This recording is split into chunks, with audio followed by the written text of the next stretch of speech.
Hey. Good evening again. This is Dr. Kit with the Shake Up. You're live with Dr. Kit on the Shake Up. Listen, first off, let me just tell you this. If there's anything in life that is certain, is that life is uncertain.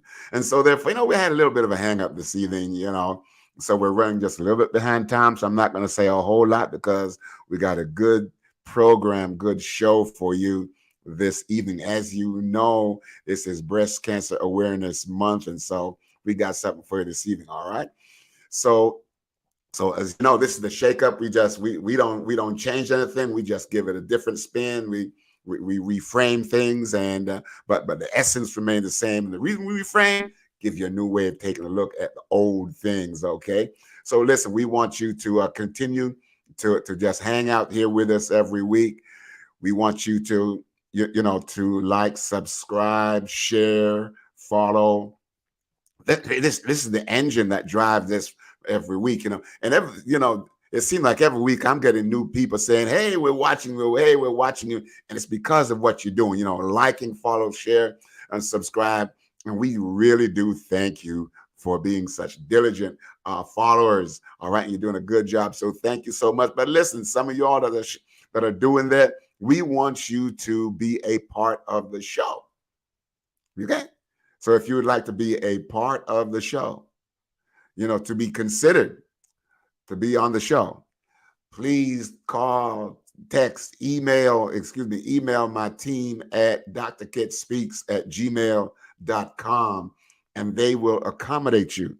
I know they will, because they, along with me, we're looking for some good people to share great information with the whole world. This is why we just love to have you on. Now, you can be on camera. We like that. If you don't like that, then you can be in the dark. Okay, you can be off camera. All right, but the info will still come through, because guess what? The audio is still going to work. But people like to see some real nice faces and see who they're talking to and who's talking with them. Okay. So to be considered, just check with my team, drkitspeaks@gmail.com. Enough said. Listen, again, I just want to thank you for hanging in there with us. We're running a little bit behind, but we're here now. Okay. So listen, we got a really good show for you tonight. And I have a person who has a personal story to tell. This is Breast Cancer Awareness Month, and there's nothing better than when a person can share their experience of themselves.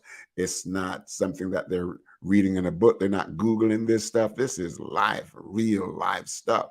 And we're just hoping that this can touch some people. So if you know somebody out there who has or is going through breast cancer issues, experiences, please just text, call, email, go out, run down the street, grab them and say, hey, get on this thing, because we got something good for you. Now, okay, enough said. All right, so I got this wonderful person.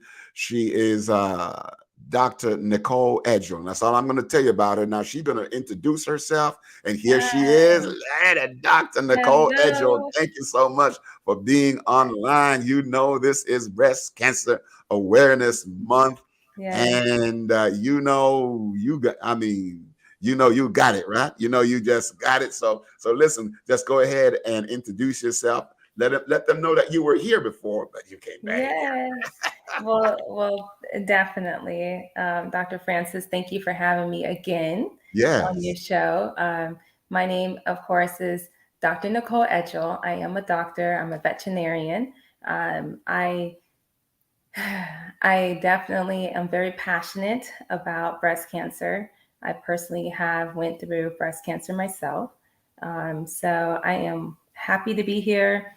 If this can help bless somebody, then God be the glory. All right. Okay, so listen, why don't you tell us, give us a kind of a inside look on your story, on your life, because what I'm about to say is this: for you, breast cancer is not something that you had, or it's you sharing your experience of yourself. So can you share your experience of yourself? and throw statistics into whatever you want to do inside there to include the broader community. If that's what you want to do, that'll be fine. Okay. So just go ahead and just take it away and just inform us. Just tell us about what's going on and what's going on with you, and also how it has impacted your life, your relationships, your family, your children, that kind of stuff. Okay. Yeah. So for me, breast cancer, when I was diagnosed, I really was not very, I wasn't very knowledgeable, put it that Okay. way, about the complexities of breast cancer, let alone that breast cancer in itself. When people hear breast cancer, they think just breast cancer, right? Breast cancer definitely has different types, but also subtypes. Okay. And I didn't fully understand that. And so when I was diagnosed, I turned 40.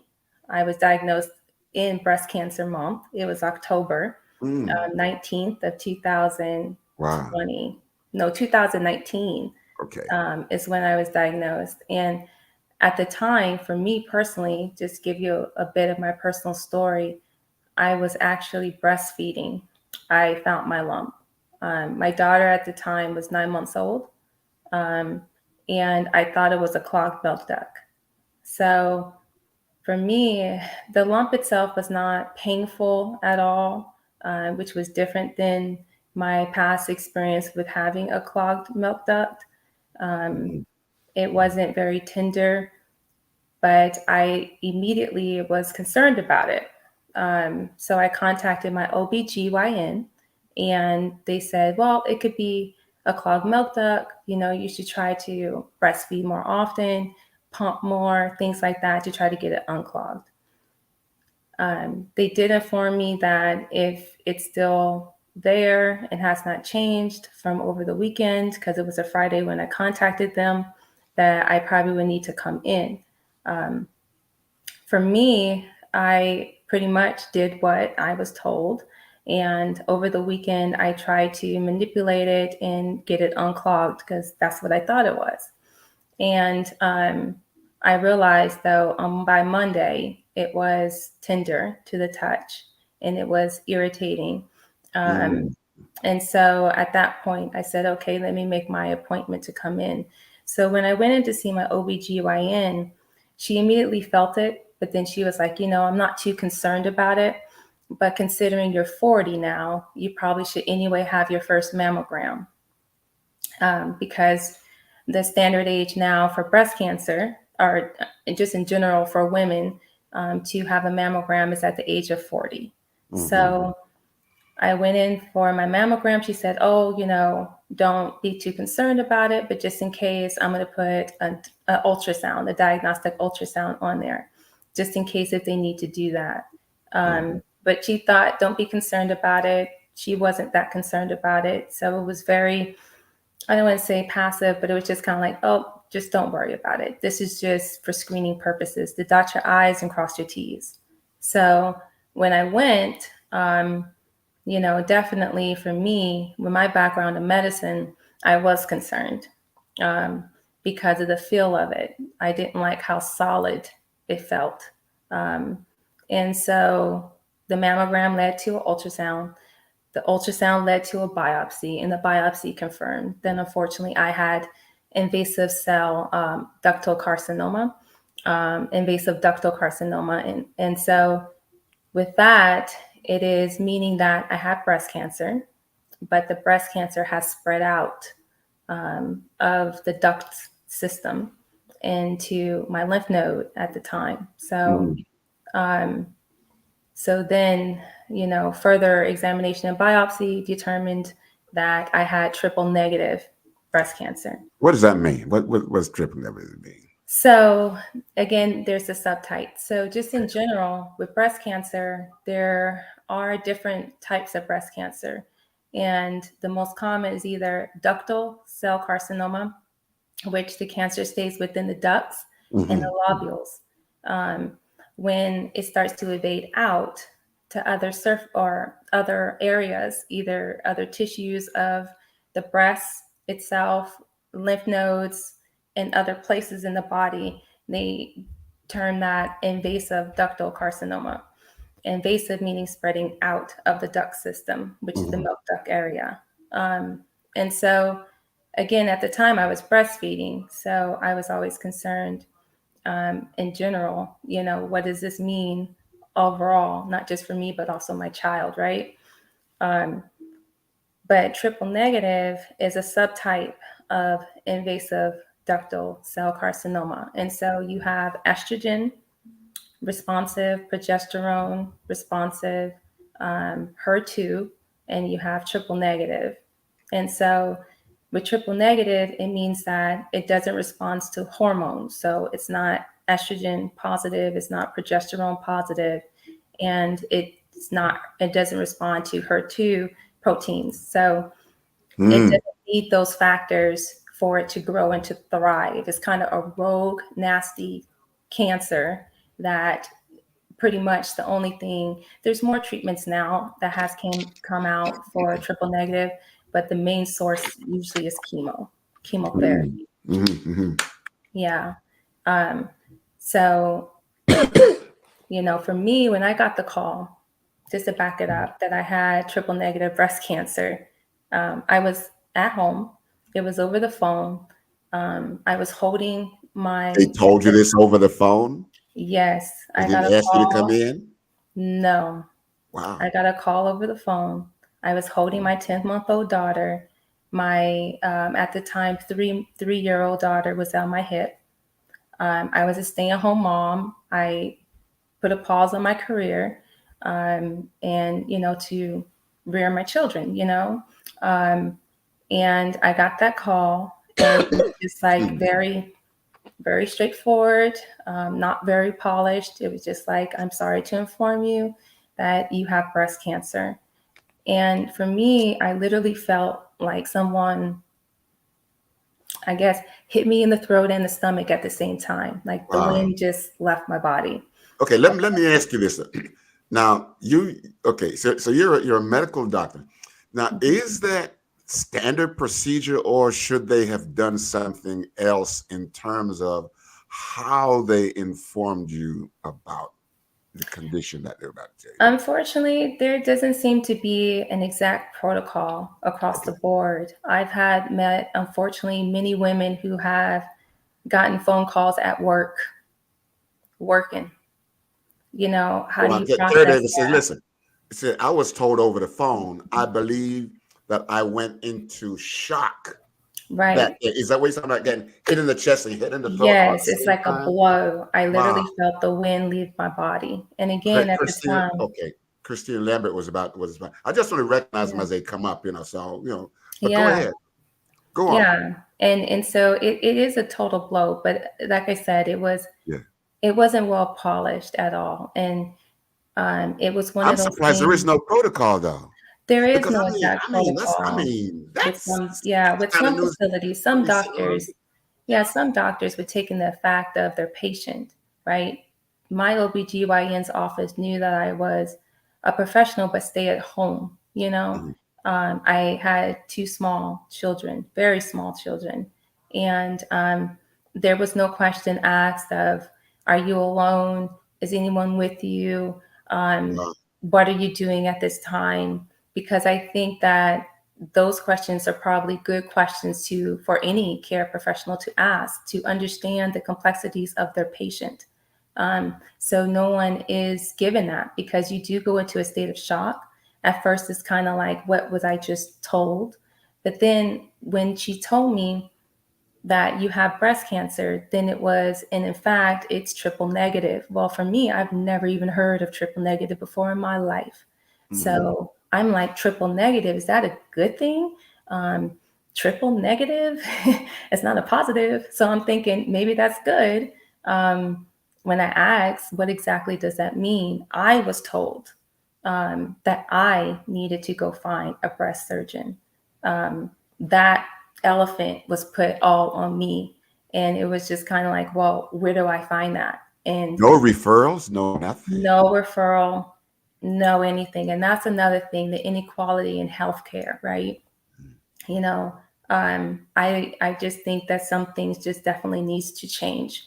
No woman, no person, no man, because men get breast cancer too, should ever have to be told something so dire, or the gravity of you have cancer over the phone, Right. holding a child, working, driving a car. Um, those things definitely, as far as a protocol and that, needs to change. I think that doctors need to understand their patients a little bit better to know how to deliver certain information like that, Hmm. and then offer the full package. Don't just call with test results, but call with actual tangible information that they can really take and then thus execute. Um, but as for a patient, for me, I was told it's my responsibility at that moment. You need to go find a breast surgeon. And I'm just thinking that at that time, mhm,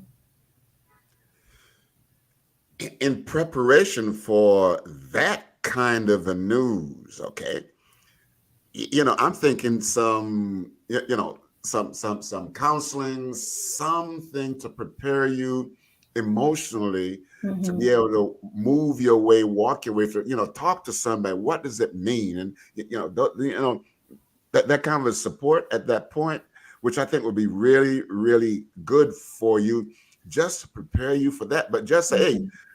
it's like, well, hey, go to the meat market and pick up a slab of meat. Come on. Yeah, it's very unfortunate Yeah. because, but I do want to say the blessing in it, for me, I'm a strong believer of God above, hands Amen. down. Yeah. So the blessing in it is that God does line people up in your life. I went to Dr. Google, you know, on the internet to try to understand it. So Dr. once I Google, got good off, doctor. I literally went on Google to try to Yeah. understand what was just now thrown my way. It wasn't Mm, even fully explained. right. And I literally even more felt like, okay, the next question was, I asked the Lord, I said, God, am I going to die?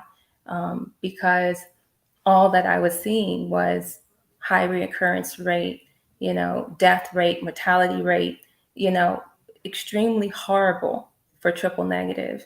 And that too sent me in a state of, now I'm panicked, because I have two small kids, and I felt like, Lord, I can't die. So I called a friend of mine who, that's why I say God lines everything up, who is a general practitioner.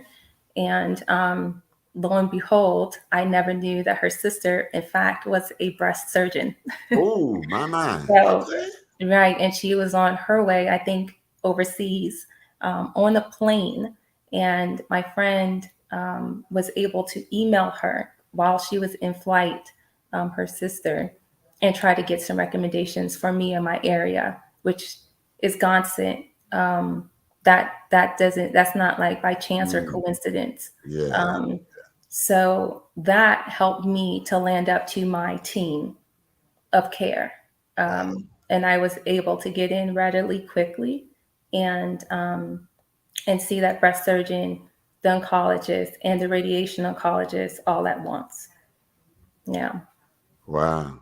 So yes, my doctor gave me a diagnosis over the phone also. It devastated me. I understand that aspect. Thank you for sharing. Can you Yeah. respond to that? Would you like to Yeah, it definitely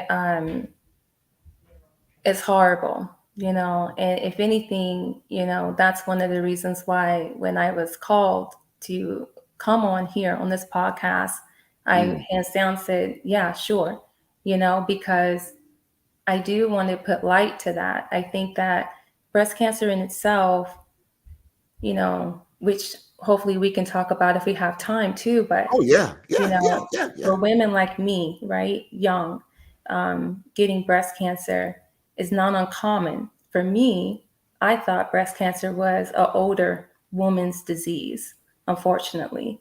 But the reality is, for African American and women of color like myself, triple negative breast cancer is higher. We are getting it 2 times higher than that of white women.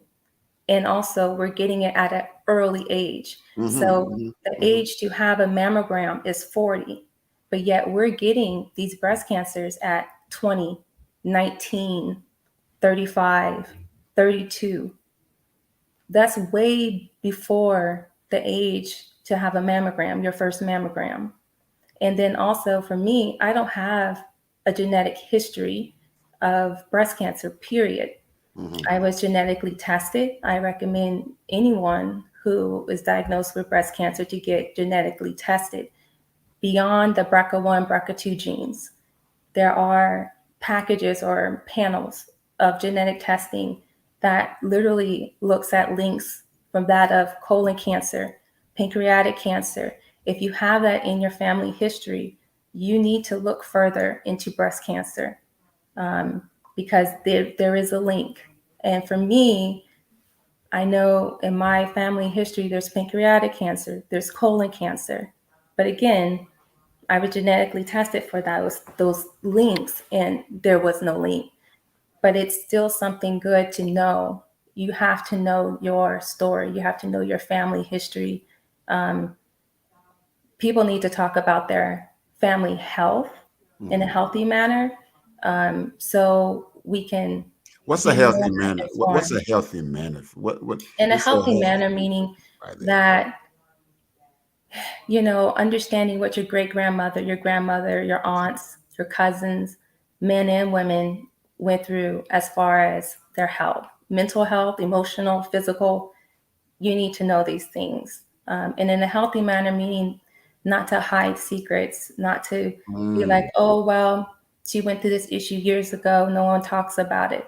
Well, let's talk about it. Let's sit at the table as a family and let's really have these open conversations, because people are dying and dying earlier. I've never seen in my life so far, 44 years of my life, cancer so rapid, especially amongst the younger population, a lot more like myself at yeah. 40 Can getting I just read something here for you? Let me see if I can Mhm. pull it up here. It said Black women have a higher death rate from breast cancer, you know, uh, than their white counterparts.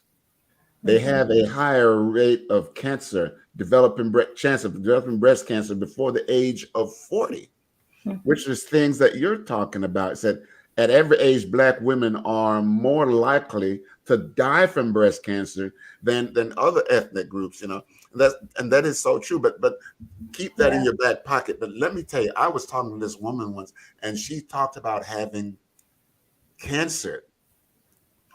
And when she started to talk about it to some of her friends and close friends, even family, she said they started treating me like something was wrong with me as opposed to Yeah. me having a condition. Now, that kind of hit me to say, listen, they could not make the difference between her having a diagnosis of cancer, a condition, and thinking that something was wrong with her. So they kind of just began to distance themselves Yeah. from her. What can you say about that as a person who's been through? Yeah. Yeah. And like any type of possible terminal disease Right, right. not only would change you as a person, but it would change those around you. Um, with having the diagnosis of cancer personally, I have some friends that are no longer, unfortunately, friends. They kind of took a backseat. Some people don't know how Mm, to talk to you. right, They're right. either in fear themselves, they think that possibly you're going to die. They don't know what to say, so they figure not saying anything is the best approach. Mm, Um, they figure, I don't know, they don't know how to deal with their own emotional, maybe, and traumas. And so, in communication, so like communicating with you about your thing is not something they want to do. So, unfortunately, having cancer can feel very isolating. And it can feel as if no one really truly understands you, because honestly, you feel like you're on this roller coaster that you want to get off. Um, you have highs in your emotions and you have very deep lows. And it's hard for relationships as a whole, for people to understand those, and how to support someone going through cancer. mm, Not everybody can be an advocate for someone. going through cancer. But then also sometimes a cancer patient is not necessarily a good advocate for themselves because they may not understand the medications. They may not know what questions to ask. And frankly, they may be very introverted to where they don't feel comfortable enough of speaking out how they're feeling in the questions and getting their questions answered.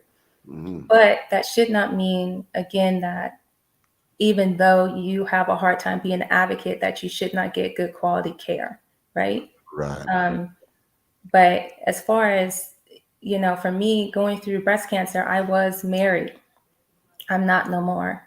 I went through a divorce. I was actually served with divorce during my cancer journey, right after my double mastectomy. And it was heartbreaking. I think there is a grieving process when it comes to breast cancer, and there's a grieving process when it comes to divorce or any type of life changing, altering process, right? And you really see who is going to be your ride or dies, literally. When you go through the hardest times, the turmoil, the hardest times in your life, you really truly see who are for you and who are literally not for you. And some people cannot deal with that because, the reality is that with breast cancer, it affects you emotionally, but it also physically. There's a lot of changes that you have to go through and a patient has to go through. I lost all of my hair. My hair, as you see, this streak of gray, it's not necessarily something I did. It just grows back however it wants to. You lose your eyelashes, your eyebrows, my fingernails turned all black. My complexion got all messed up from the chemo. I got burns from radiation.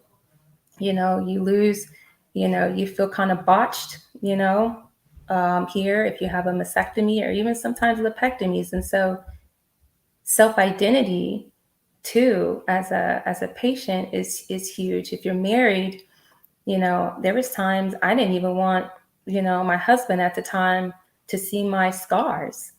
I would literally hide them as best as I can, not to change, shower backwards, stuff like that, because it can emotionally and physically kind of mess with you to where you're trying to, like your self identity, right? Trying to find that again. And so for me, chemo threw me into menopause, in my 40s, early 40s, I'm kind of in perimenopausal. And so that and the changes of that and the complexities of that on top of everything else, you do have to have an understanding friends, like a community that is willing to educate themselves on what really cancer is and how it affects someone in different ways, but also understanding that they have to be supportive because, again, you're on this roller coaster. You have highs, you have lows. I have friends who went through breast cancer where depression is real, Yeah. Depression, anger, just angry. And some friends may not understand that and they may take it in personally. So if there's anybody listening that is a caregiver or a friend to someone who's going through breast cancer, you find that they're irritable, they're angry, they are negative, or they crying a lot or seem sad, and you don't want to deal with that, you don't want to be around that, please have grace and compassion.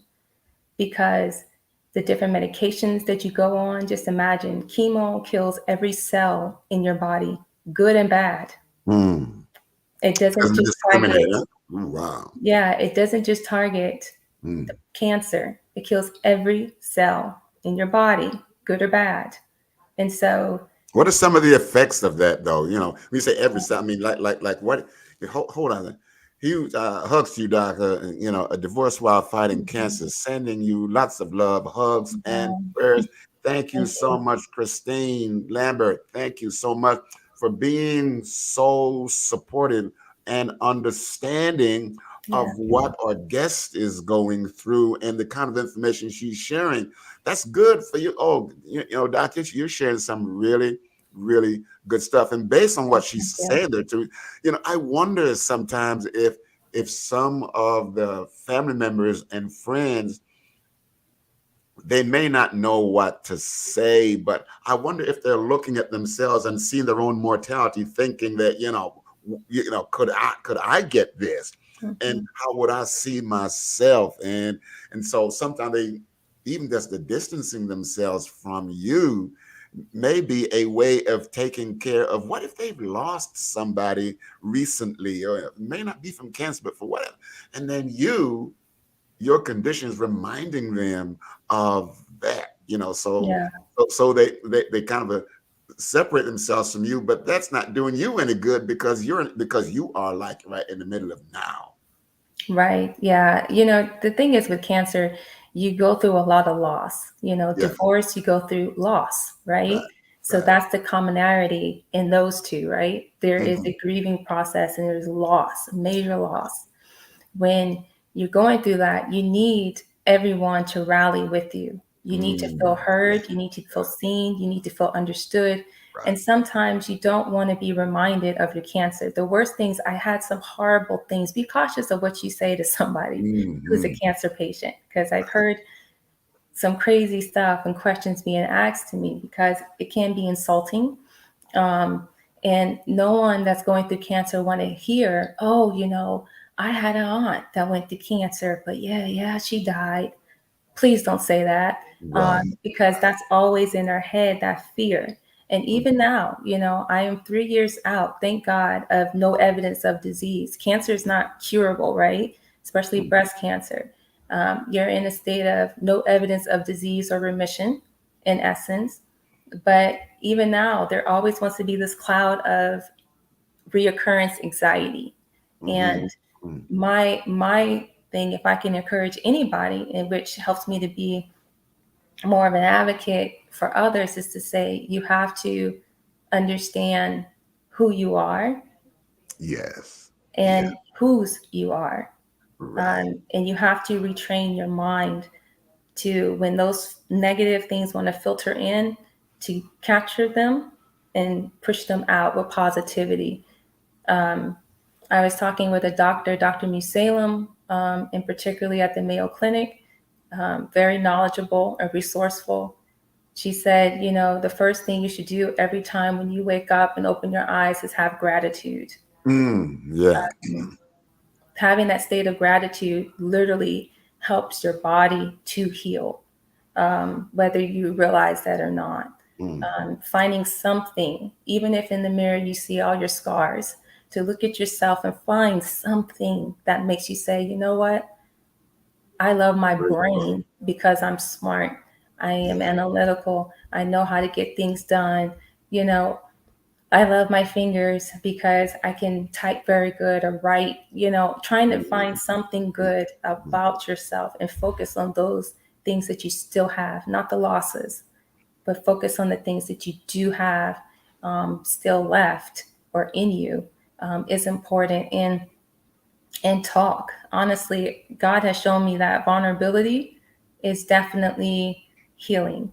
When you're able to just let it go, honestly, talk about it. Yes, I went through breast cancer. Yes, I went through divorce, but it didn't kill me. I'm here, Mhm. you know. Yeah. Um, Listen, can you, you're kind of edging on that. Can mhm. you talk about the importance of your spirituality, your connection to God in all of this when the whole world seems dark and dreary? Yeah, You're going through all kinds of stuff, seem like all by yourself. And I will say that everybody who's going through cancer, they are the symptom bearer. And the symptom bearer goes through it all by themselves. Now, you need some good symptom sharers who yeah, can be in your corner with you and allow you to feel like you're not alone. But then there is not then, but then you talk about the spiritual peace, you and God at 2 o'clock in the morning when the world is silent and nobody's speaking and nothing, no music, no lights, no nothing. It's just you and God.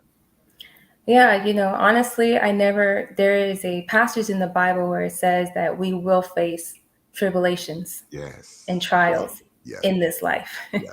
I Absolutely. used to always read it and say, "Mercy, Lord, mercy," right? Um, well, it's the truth. Anyone that is a follower of Jehovah God, you will go through storms. Everybody's storms will be different. But for me, it's being refined, it's being strengthened. And I feel like truly those storms help to prepare you for where God is trying to take you. And I had to learn what true surrender looked like. I was putting God in this box. Mm-hmm. God, bless my career. This is what I want to do. Bless this husband. This is the man I want to marry. Bless this, bless that. I never said, God, if it's in your will, have thine own way.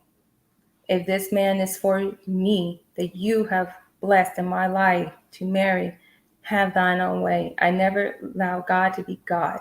Mm-hmm. And that's one thing that I learned real quick. Um, when things are completely out of my control, my marriage is crumbling, it's dissolving, my health and my life is right in front of me, whether I'm going to live, whether I'm going to die, who's going to raise my children. I'm thinking I'm mom, I'm super mom, I can do everything for my kids. And the reality I had to realize is that no, I can't. It's not me that wills, it's God. And I had to surrender. And it was hard. I remember I was in the bathroom literally right before my double mastectomy, and I had to scrub myself with this chlorhexidine cloths to prep myself for the doctor. And literally, as I'm scrubbing, I am in full tears in this bathroom, crying because I knew God was telling me through the Holy Spirit, you have to surrender, whether you live or whether you die.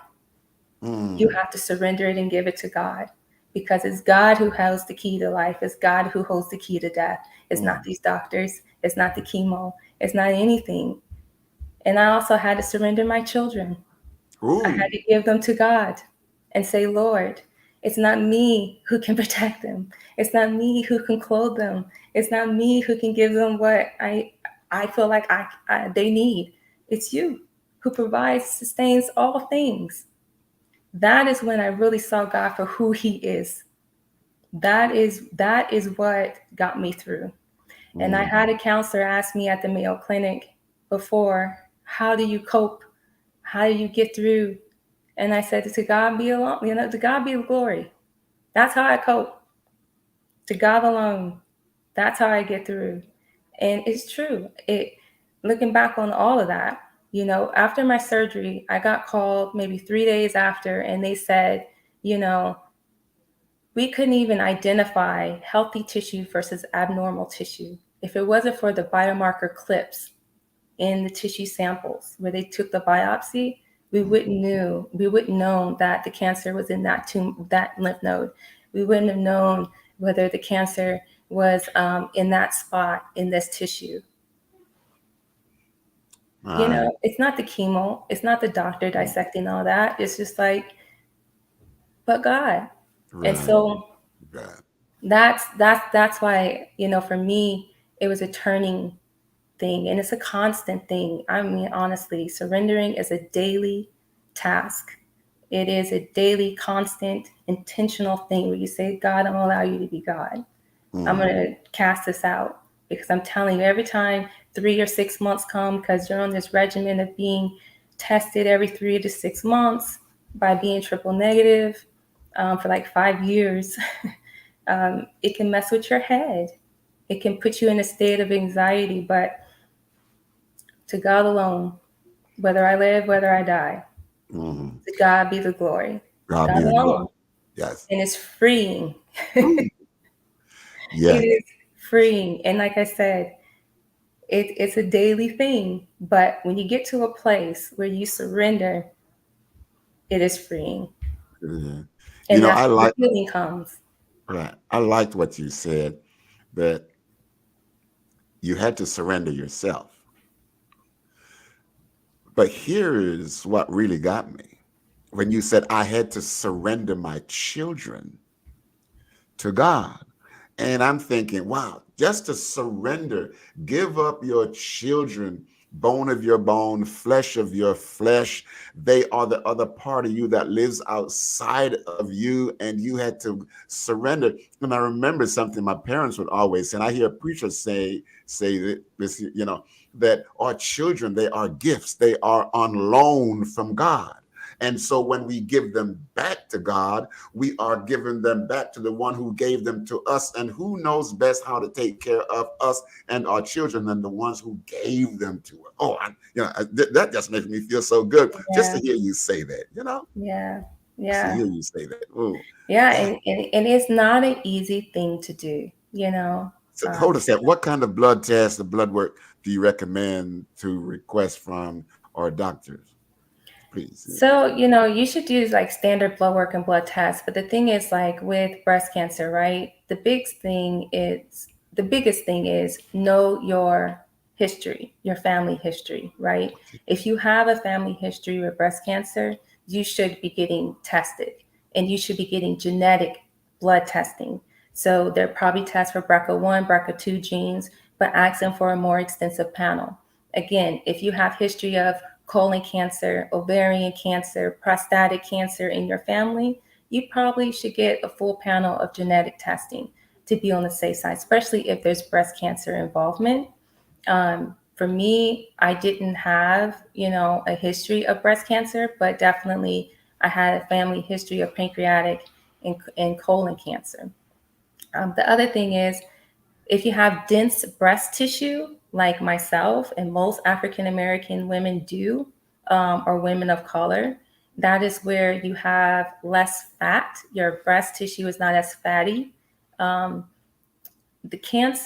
small cancers can hide on the mammogram, which means that it's harder to see them and find. So they don't know if it's the fibrous connective tissue or anything like that, because it shows white with dense breast tissue, and so does cancer tumors if they're small. My. So if you do have dense breast tissue, you should ask for a diagnostic mammogram.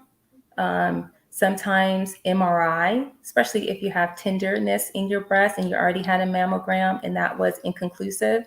Because I'm telling you something, I saw so many times and I heard so many times where even a friend of mine, they had a mammogram. It was negative, didn't show anything. They had dense breast tissue.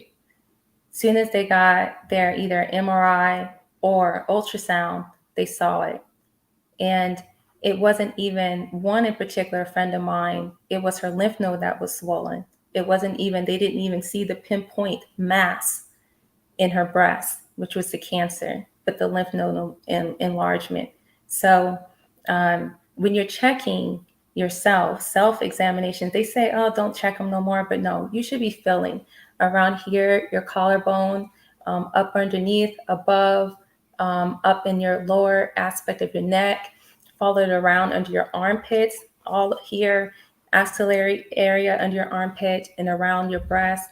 It is very important. It's good to know healthy tissue versus abnormal tissue. Like, what is normal for you?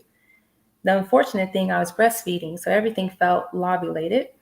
But again, I was not doing, unfortunately, my consistent breast checks. So I really didn't know what was healthy, normal tissue for me and what wasn't. But I would recommend that and get your young teens used to doing that now, which is very important. They need to know they're normal.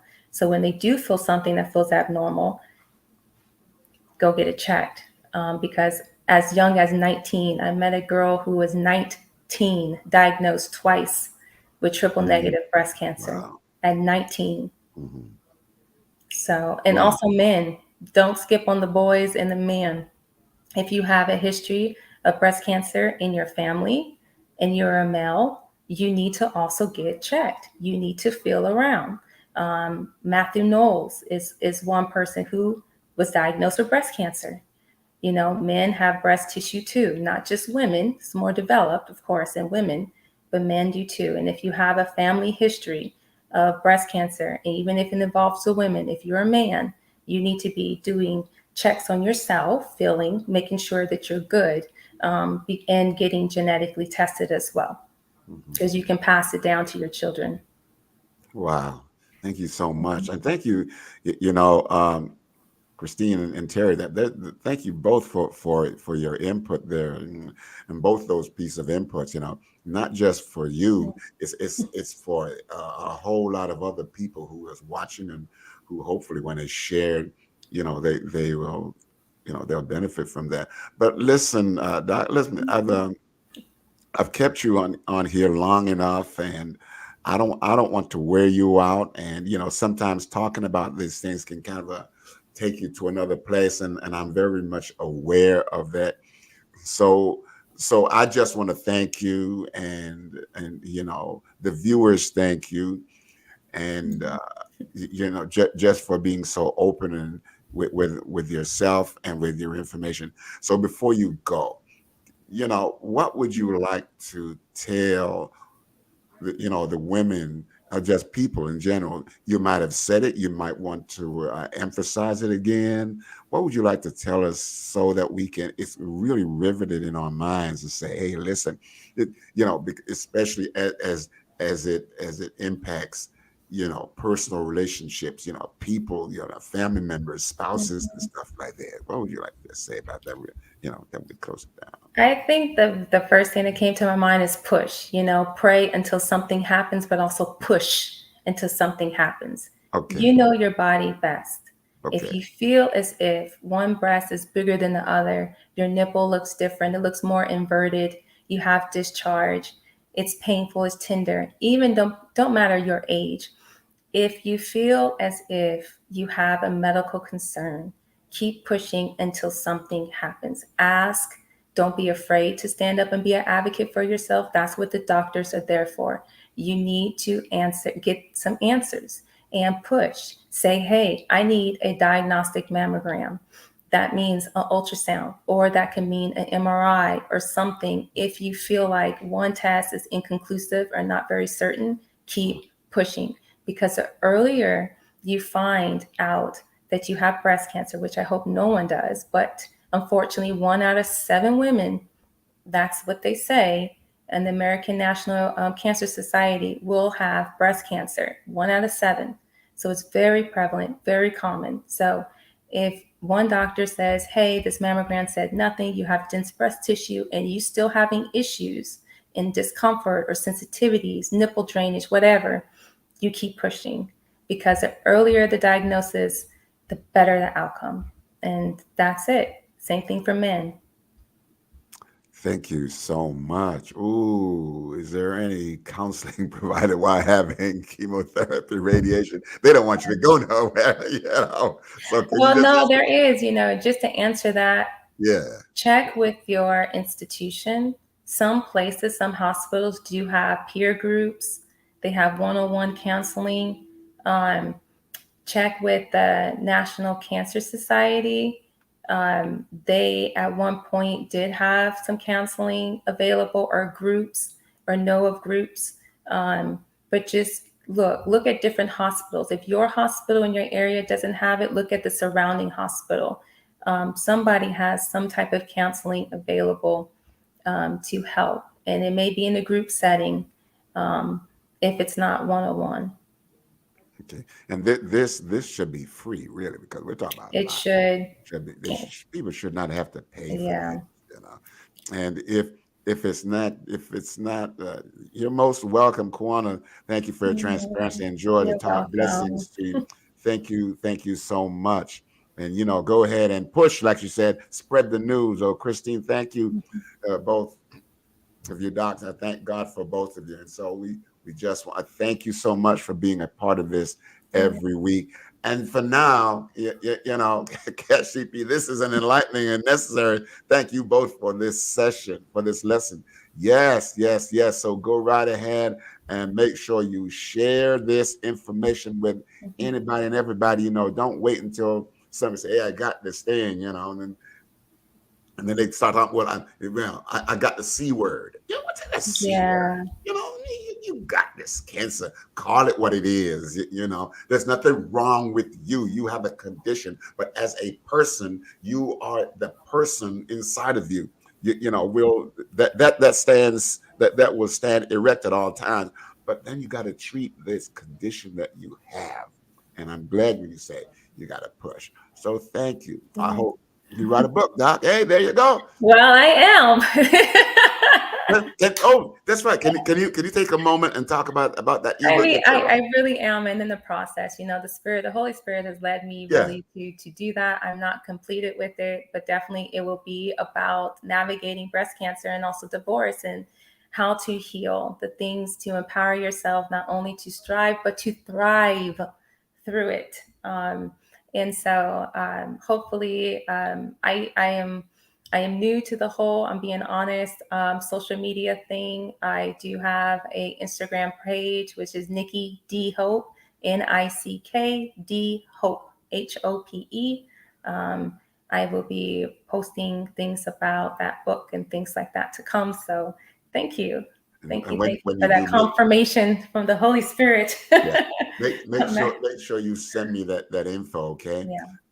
Between you coming back another time, I need to be able to put your stuff on, on my social media sites too, okay? Because Yeah. Thank I you. think it's so good. Listen, thank you so much, so much, so much. You shared so much. Listen, write the book. So thank you for that question, Christina. Thank you so much. All right, listen, thank you again, and may God continue to bless you. And we pray that you will remain cancer free and continue being an advocate for all people. I mean, just all people, male and female, no matter the age, no matter nothing. You know, just doing what God asked you to do. Okay. Yes. Thank you so Thank much. you. Thank you Yeah. so much. Listen, man, please have the name of your book and my best books. I love it. Thank you. Hey, to God be the glory, honestly. Yes, That's yes, it. yes, That's yes, it. yes. That's the prize. All right. Okay. Thank you so much. Listen, folks, thank you all for just hanging in with this very special friend of mine, Dr. Nicole, Edghill. She is an amazing person. If you were on, you heard her story from her. I won't go over nothing that she went over, but I'm so glad. But here's what I want you to do, though. I want you to like it, follow, share, and subscribe so that she can get her story out there, which will be beneficial for the lives, saving many lives, because you're hearing this from somebody who's not just wrote about it, not just read about it, but it's their experience. Okay, so like, follow, share, and subscribe. And thank you. And listen, this whole month is Breast Cancer Awareness Month. Okay, don't think that you should not tell your story, because your story is your story. So we want you to come on and tell your story about your life and your experience. Okay. So just get in touch with my team. We want you, you know, to be considered for future shows, not just in Breast Cancer Month, but we're focusing on breast cancer this month. Okay. So please get a hold of us, and Dr. Kid Speaks at gmail.com. My team will be so glad to speak to you and find a slot. And if we have to run over into November because we get so much, that's fine too. Because guess what? Breast cancer don't care what month it is. All right. So I just want to let you know that. They don't care. Don't care what time of day. It just don't care. So if we got to run over, that's fine too. So thank you so much. Thank you. Thank you. And may God bless you. And we continue to pray for those of you that are survivors, and those of you that don't know, we are praying that God will help you through this when you come to know, if it falls your lot. And continue to pray, pray and push. All right. So thank you. Have yourselves a wonderful night. And we'll see you again next Monday at 6 p.m. Central Time. Good night.